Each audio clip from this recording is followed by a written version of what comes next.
All right, so get this. We're diving deep into How to Talk to Anyone by Leil Lowndes. Oh, yeah. It's packed with 92 techniques. 92. But we're going to pull out the absolute best ones for you, the ones you can use right away. That's a goal. And get this. What? Lowndes even pulls wisdom from some seriously unexpected places, like animal behavior, Really? courtroom tactics, and even a madam. You wouldn't think those have much to do with how we talk to people every day. No.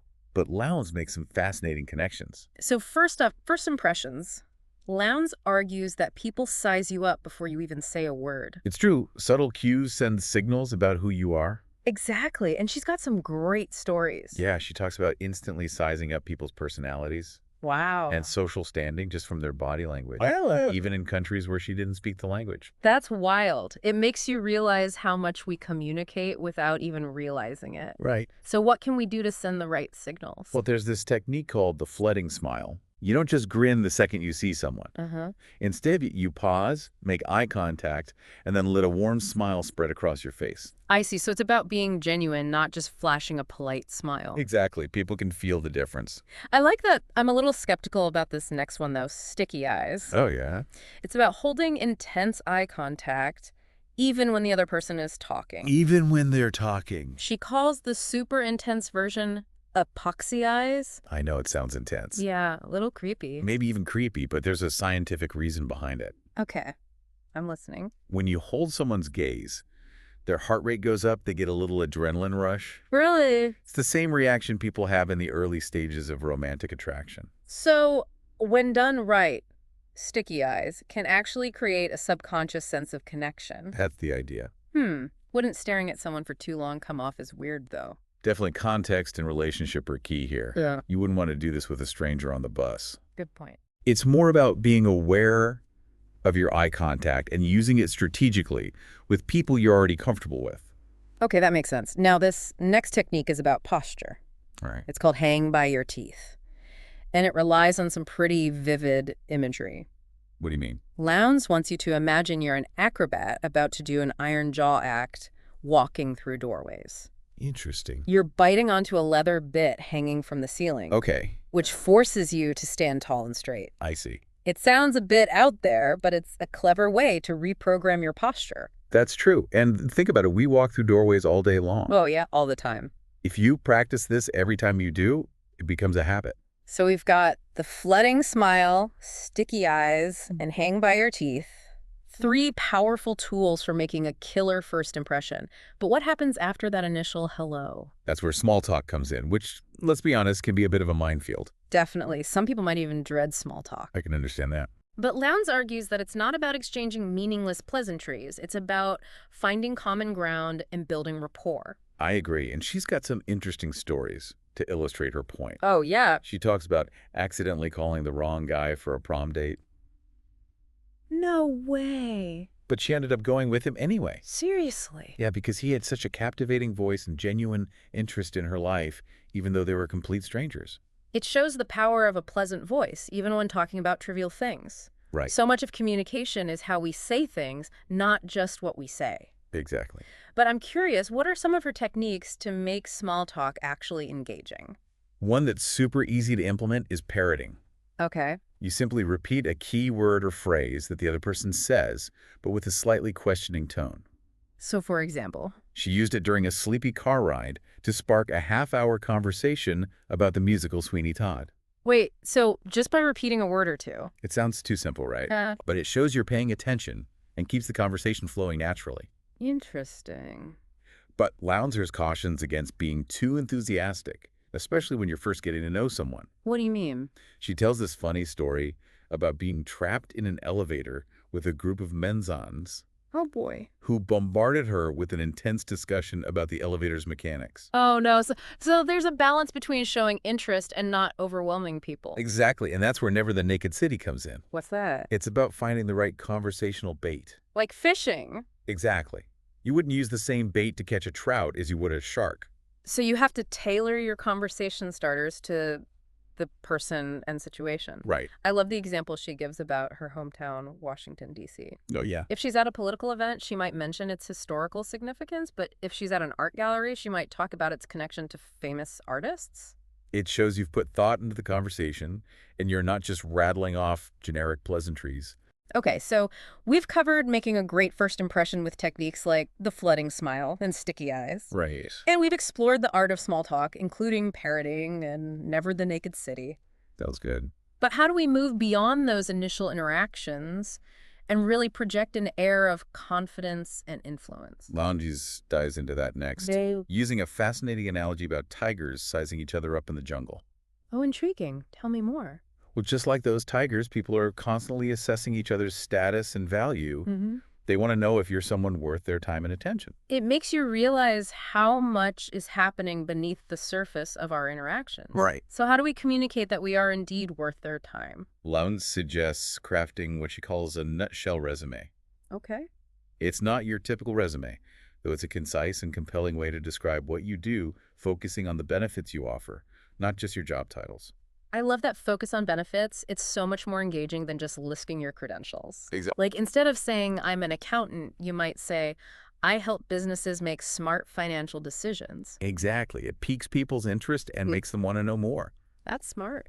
Lowndes even gives examples for different professions, showing how to tailor your nutshell resume to different audiences. It's like you're painting a picture of the value you bring rather than just stating facts. Exactly. And speaking of painting pictures, she also stresses the importance of using vivid language and avoiding cliches. Oh, yeah. Cliches make you sound predictable and boring. Like what? Instead of saying, Darla, you look pretty, you could say, Darla, you look stunning. Or, Darla, you look elegant. It's the same sentiment, but the impact is totally different. Exactly. It's about finding those words that really resonate. So we've learned about crafting a nutshell resume that highlights benefits, and we've touched on the importance of using vivid language to stand out. Right. But let's go even deeper. How do we create that sense of genuine connection in our conversations? That's where things get really interesting. Lowndes offers some incredibly insightful techniques for building rapport and establishing trust on a deeper level. I am all ears. Tell me more. One that I found particularly fascinating is kill the quick me too. Okay. It's about resisting the urge to immediately jump in and share your similarities with someone. Wait, really? That seems counterintuitive. Wouldn't finding common ground make people like you more? It might seem that way, but think about it. When someone reveals a shared interest later in the conversation, it feels like a delightful surprise. I see. It's like you've uncovered a hidden treasure. But when you blurt out, me too, right away, it can come across as a bit desperate. Right, like you're trying too hard. I see your point. It's about letting those connections unfold naturally. Exactly. Lowndes compares it to being a big cat who doesn't need to constantly seek validation rather than a stray desperately searching for approval. I love that analogy. It makes you realize how subtle shifts in our behavior can have a huge impact on how others perceive us. So we've covered a lot of ground in this first part of our deep dive into how to talk to anyone. It's a great book. We've learned about making killer first impressions, mastering small talk, Right. and even projecting an air of confidence and influence. And there's so much more to come. Exactly. Stay tuned for part 2 of our deep dive into how to talk to anyone, where we'll delve into even more powerful techniques to transform your communication skills. We'll be back soon with even more insights to help you unlock the secrets of talking to anyone. See you then. Bye. Welcome back to our deep dive into how to talk to anyone. It's great to be back. We left off talking about creating those deeper connections. Right. And there's this technique, accidental adulation, that I think is so clever. Oh, yeah. It's a great one. It's about slipping compliments into the secondary part of your point. So they don't sound forced. Right, Lowndes gives this example. Anyone as fit as you would have zipped right up those steps, but boy, was I out of breath. You're complimenting their fitness. But in this subtle, almost offhand way. Exactly. It's much more impactful than just saying you're so fit. It sticks in people's minds because it's unexpected. That's the idea. So it's about being observant and finding those little opportunities to weave in praise naturally. Makes sense. Speaking of praise, there's this other technique she calls the killer compliment. Oh, yeah. That's a good one. It sounds pretty intense. What makes this compliment so killer? It's all about the delivery. Okay. You tell it to a friend of the person you want to compliment, Uh-huh. and then that friend relays the compliment. I see. So it's like secondhand. Exactly. It's delayed gratification for the compliment giver, but it packs a punch. That's a really interesting approach. Why is the delayed delivery so effective? Well, it removes any suspicion of ulterior motives. You mean like you're not trying to get something from them? Exactly. The compliment feels more genuine because it comes from an unexpected source. It's like a whisper campaign of positivity. I like that. I can see how that would make the compliment even more meaningful. And, we've talked a lot about communication in a professional context. Right. But Lowndes also has some powerful techniques for deepening personal relationships. Oh, absolutely. There's one called the tombstone game Uh-huh. that really stood out to me. I can see why. It's about identifying and praising your loved one's core values. The things that make them truly special. Exactly. Like you're really seeing the essence of who they are. It's a beautiful idea. So how does this tombstone game actually work?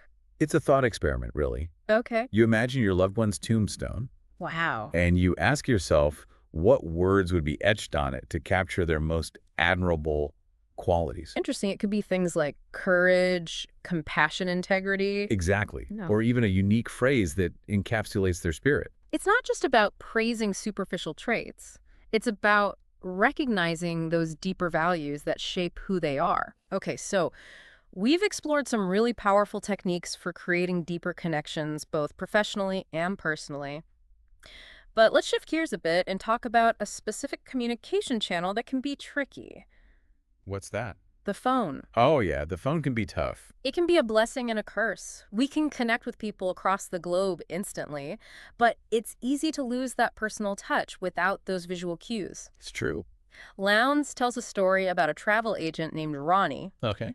who sounded so brusque and unfriendly over the phone, Really? but was actually incredibly warm and personable in person. Hmm. It turned out Ronnie just had a naturally business-like phone voice, and her friendly body language didn't translate through the wires. It makes you realize how much we rely on those nonverbal cues. So how do we bridge that gap and make sure our true selves shine through on the phone? Lowndes has a few tips for that. Okay, tell me more. One is name showering. Name showering. It's about using the person's name more frequently than you would in person.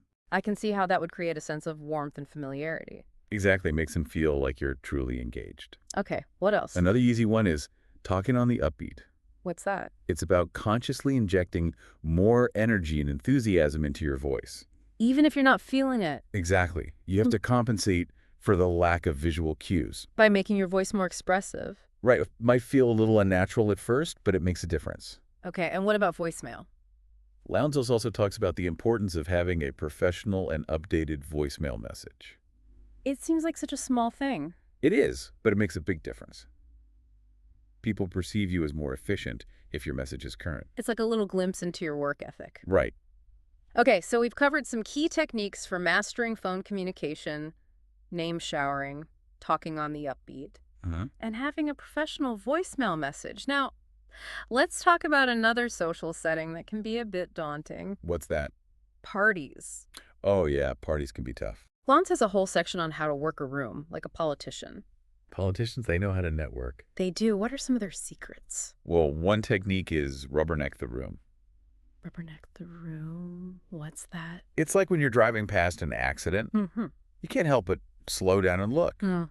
At a party, you do the same thing when you arrive. You stop dramatically in the doorway, Okay.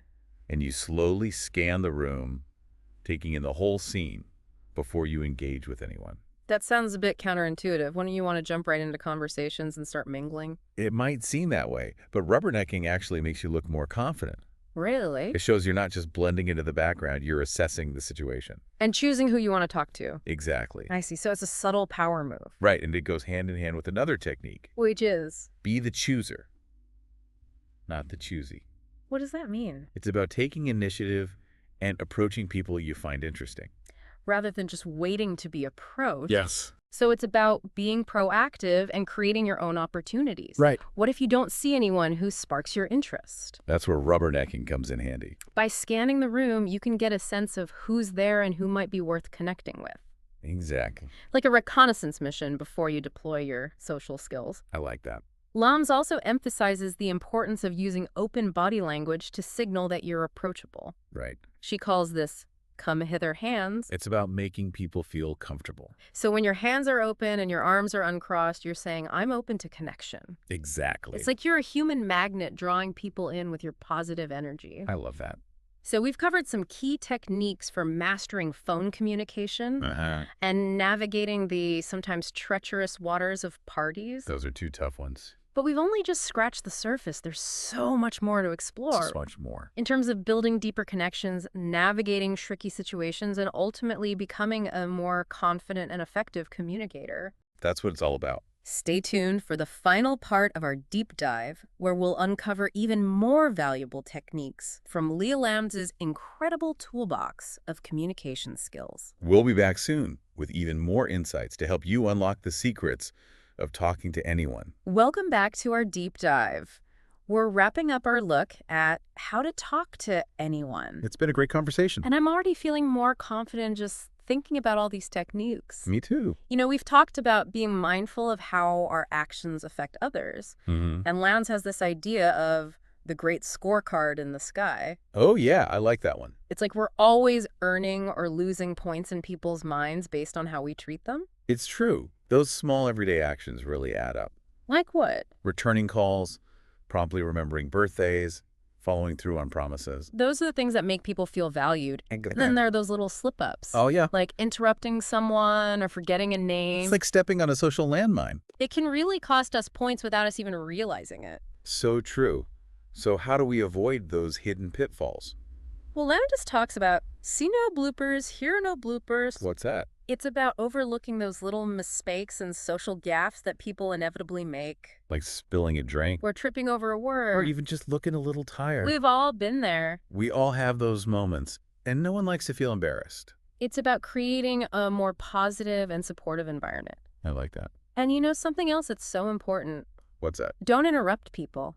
Oh, yeah, it's so easy to do. It's easy to get caught up in our own thoughts, but it makes the other person feel unheard. And it shows a lack of respect? Good communicators are good listeners. Absolutely. It's a two-way street. Now, what about those situations where we need to deliver bad news or address a sensitive topic? Those are tough. Lowndes talks about the importance of sharing the sentiment of the receiver. So acknowledging their feelings. Right, rather than just focusing on the facts. She gives the example of a doctor telling a patient they need surgery. Okay. A good doctor will convey that information with compassion. Because the patient is probably feeling scared. Exactly. It's about understanding that emotions are just as important as information. Especially in those difficult conversations. Right. Speaking of tricky situations, we can't forget about those gatekeepers. Gatekeepers. Assistants, receptionists, anyone who stands between us and the person we need to reach. Yeah, they can be tough. Lowndes has this sneaky technique for this. What is it? It's called the ho-hum caper. Okay. It's about bypassing those gatekeepers with a casual, almost nonchalant approach. She even compares it to sneaking into a fancy restaurant bathroom. Without paying. Exactly. Yeah. It's about acting like you belong there. So you use a familiar tone, avoid mentioning names. And project confidence.